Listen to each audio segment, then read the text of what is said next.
Chapter 18. Anne to the Rescue. All things great are wound up with all things little. At first glance it might not seem that the decision of a certain Canadian premier to include Prince Edward Island in a political tour could have much or anything to do with the fortunes of little Anne Shirley at Green Gables. But it had. It was in January the premier came, to address his loyal supporters and such of his non-supporters as chose to be present at the monster mass meeting held in Charlottetown. Most of the Avonlea people were on the premier's side of politics. Hence, on the night of the meeting nearly all the men and a goodly proportion of the women had gone to town 30 miles away. Mrs. Rachel Lynde had gone too.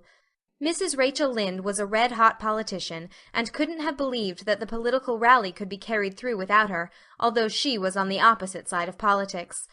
So she went to town and took her husband. Thomas would be useful in looking after the horse, and Marilla Cuthbert with her. Marilla had a sneaking interest in politics herself, and as she thought it might be her only chance to see a real live premier, she promptly took it, leaving Anne and Matthew to keep house until her return the following day.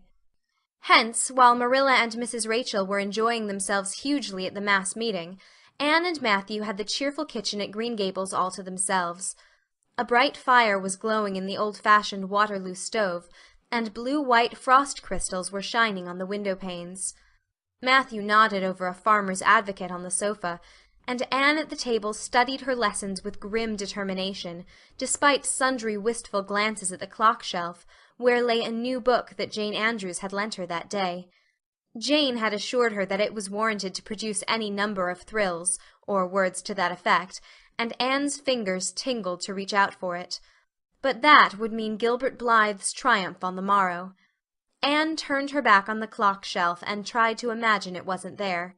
"Matthew, did you ever study geometry when you went to school?" "Well, now, no, I didn't," said Matthew, coming out of his doze with a start. "I wish you had," sighed Anne, "because then you'd be able to sympathize with me. You can't sympathize properly if you've never studied it. It is casting a cloud over my whole life. I'm such a dunce at it, Matthew." "Well, now, I dunno," said Matthew soothingly. "I guess you're all right at anything. Mr. Phillips told me last week in Blair's store at Carmody that you was the smartest scholar in school and was making rapid progress. Rapid progress was his very words.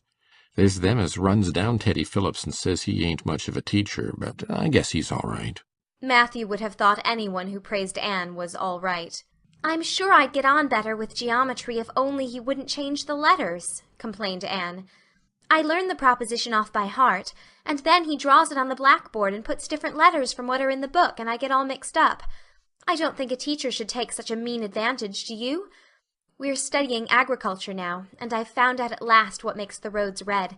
It's a great comfort. I wonder how Marilla and Mrs. Lynde are enjoying themselves. Mrs. Lynde says Canada is going to the dogs the way things are being run at Ottawa, and that it's an awful warning to the electors. She says if women were allowed to vote we would soon see a blessed change. What way do you vote, Matthew?" "Conservative," said Matthew promptly. To vote Conservative was part of Matthew's religion. "Then I'm Conservative too," said Anne decidedly. "I'm glad because some of the boys in school are grits. I guess Mr. Phillips is a grit too, because Prissy Andrews's father is one, and Ruby Gillis says that when a man is courting he always has to agree with the girl's mother in religion and her father in politics. Is that true, Matthew?" "Well, now, I dunno," said Matthew. "Did you ever go courting, Matthew?" "Well, now, no, I dunno's I ever did," said Matthew, who had certainly never thought of such a thing in his whole existence. Anne reflected with her chin in her hands. "It must be rather interesting, don't you think, Matthew? Ruby Gillis says when she grows up she's going to have ever so many bows on the string and have them all crazy about her, but I think that would be too exciting. I'd rather have just one in his right mind. But Ruby Gillis knows a great deal about such matters because she has so many big sisters. And Mrs. Lynde says the Gillis girls have gone off like hot cakes. Mr. Phillips goes up to see Prissy Andrews nearly every evening. He says it is to help her with her lessons, but Miranda Sloane is studying for Queen's too, and I should think she needed help a lot more than Prissy because she's ever so much stupider, but he never goes to help her in the evenings at all. There are a great many things in this world that I can't understand very well, Matthew. Well, now, I don't know as I comprehend them all myself, acknowledged Matthew. Well, I suppose I must finish up my lessons. I won't allow myself to open that new book Jane lent me until I'm through. But it's a terrible temptation, Matthew.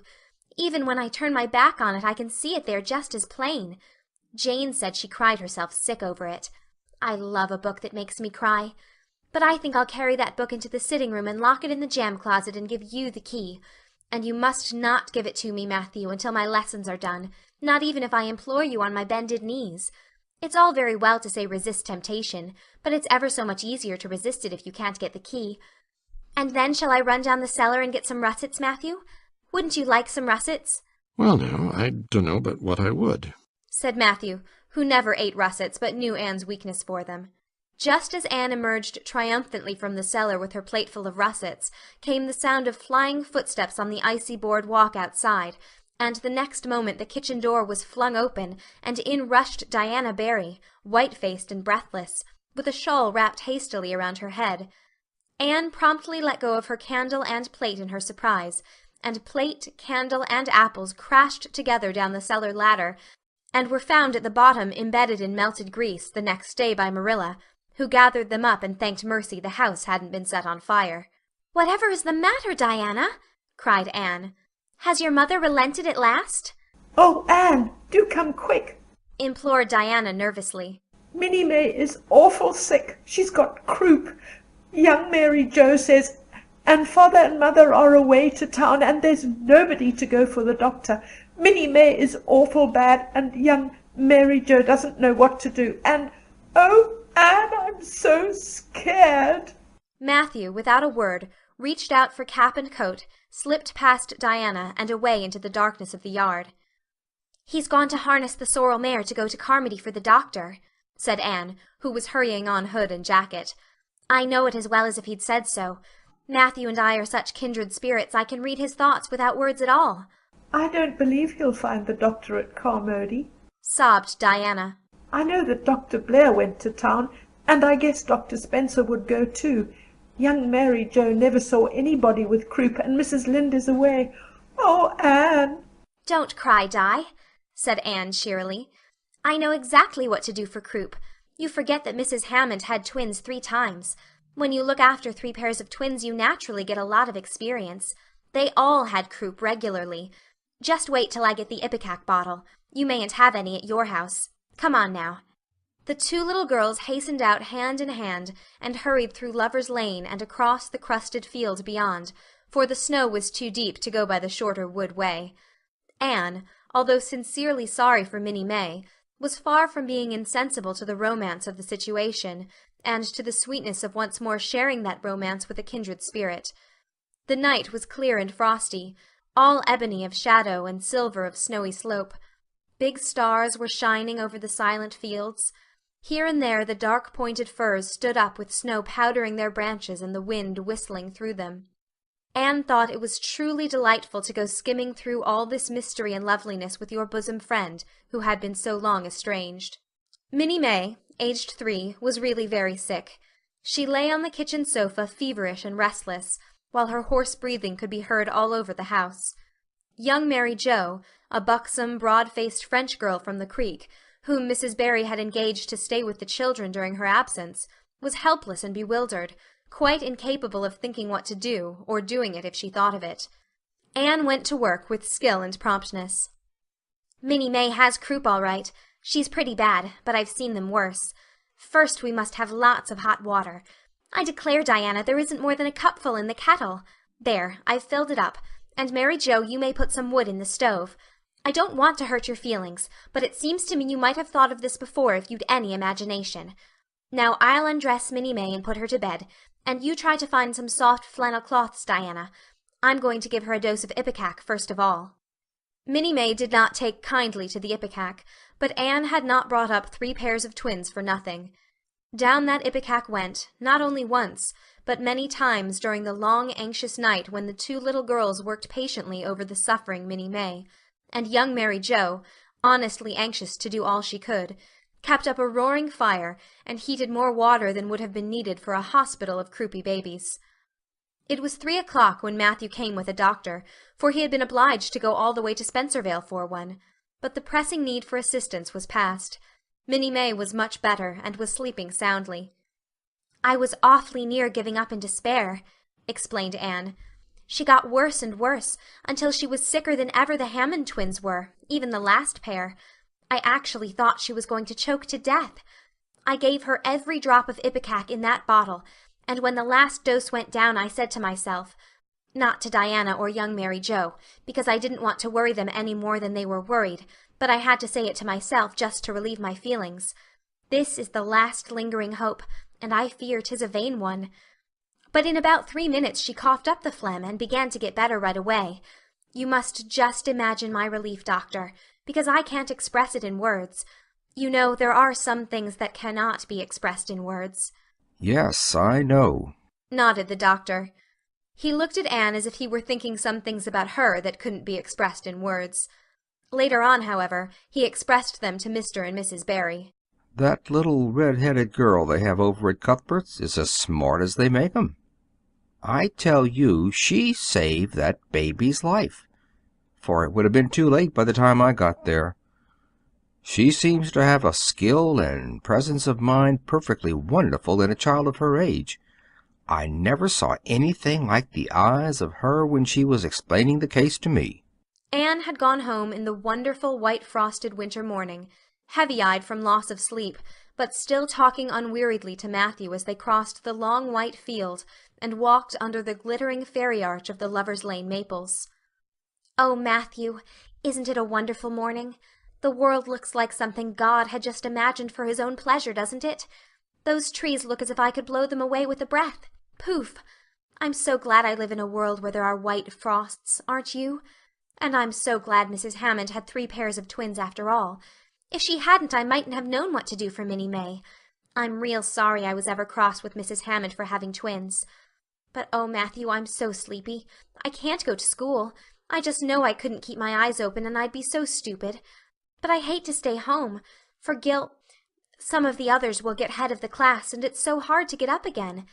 Although, of course, the harder it is, the more satisfaction you have when you do get up, haven't you?" "Well, now, I guess you'll manage all right," said Matthew, looking at Anne's white little face and the dark shadows under her eyes. "You just go right to bed and have a good sleep. I'll do all the chores."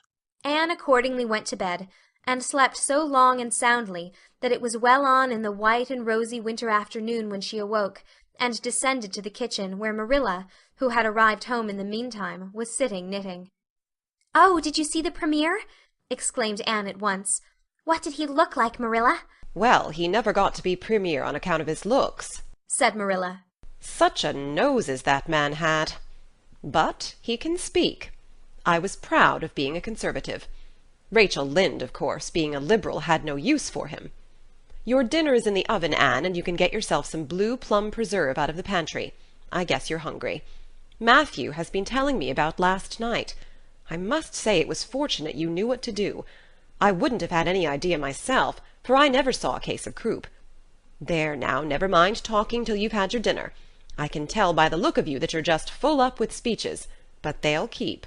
Marilla had something to tell Anne, but she did not tell it just then, for she knew if she did Anne's consequent excitement would lift her clear out of the region of such material matters as appetite or dinner. Not until Anne had finished her saucer of blue plums did Marilla say, "Mrs. Barry was here this afternoon, Anne. She wanted to see you, but I wouldn't wake you up. She says you saved Minnie Mae's life, and she is very sorry she acted as she did in that affair of the currant wine. She says she knows now you didn't mean to set Diana drunk, and she hopes you'll forgive her and be good friends with Diana again. You're to go over this evening if you like, for Diana can't stir outside the door on account of a bad cold she caught last night. Now, Anne Shirley, for pity's sake, don't fly up into the air." The warning seemed not unnecessary, so uplifted and aerial was Anne's expression and attitude as she sprang to her feet, her face irradiated with the flame of her spirit.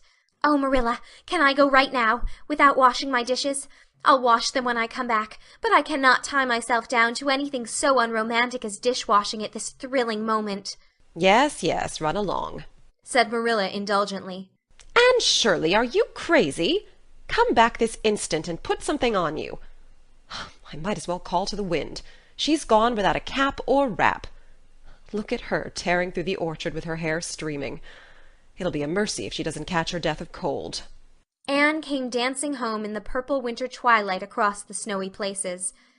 Afar in the southwest was the great shimmering pearl-like sparkle of an evening star in a sky that was pale golden and ethereal rose over gleaming white spaces and dark glens of spruce. The tinkles of sleigh bells among the snowy hills came like elfin chimes through the frosty air, but their music was not sweeter than the song in Anne's heart and on her lips. "You see before you a perfectly happy person, Marilla," she announced. "I'm perfectly happy. Yes, in spite of my red hair. Just at present I have a soul above red hair. Mrs. Barry kissed me and cried and said she was so sorry and she could never repay me. I felt fearfully embarrassed, Marilla, but I just said as politely as I could, 'I have no hard feelings for you, Mrs. Barry.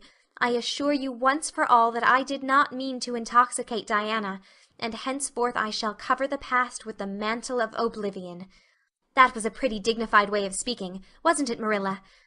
I felt that I was heaping coals of fire on Mrs. Barry's head.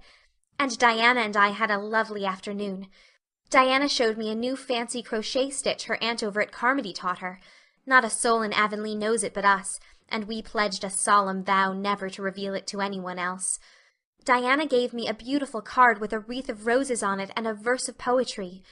'If you love me as I love you, nothing but death can part us two.'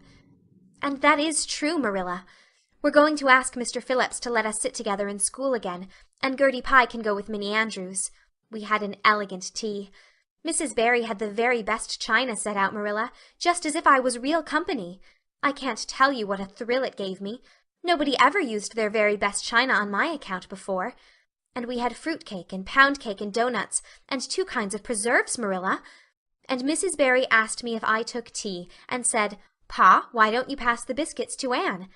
It must be lovely to be grown up, Marilla, when just being treated as if you were is so nice." "I don't know about that," said Marilla with a brief sigh. "Well, anyway, when I am grown up," said Anne decidedly, "I'm always going to talk to little girls as if they were too, and I'll never laugh when they use big words. I know from sorrowful experience how that hurts one's feelings. After tea, Diana and I made taffy. The taffy wasn't very good. I suppose because neither Diana nor I had ever made any before. Diana left me to stir it while she buttered the plates, and I forgot and let it burn. And then when we set it out on the platform to cool, the cat walked over one plate, and that had to be thrown away. But the making of it was splendid fun. Then when I came home, Mrs. Barry asked me to come over as often as I could, and Diana stood at the window and threw kisses to me all the way down Lover's Lane. I assure you, Marilla, that I feel like praying tonight, and I'm going to think out a special brand new prayer in honor of the occasion." End of chapter 18.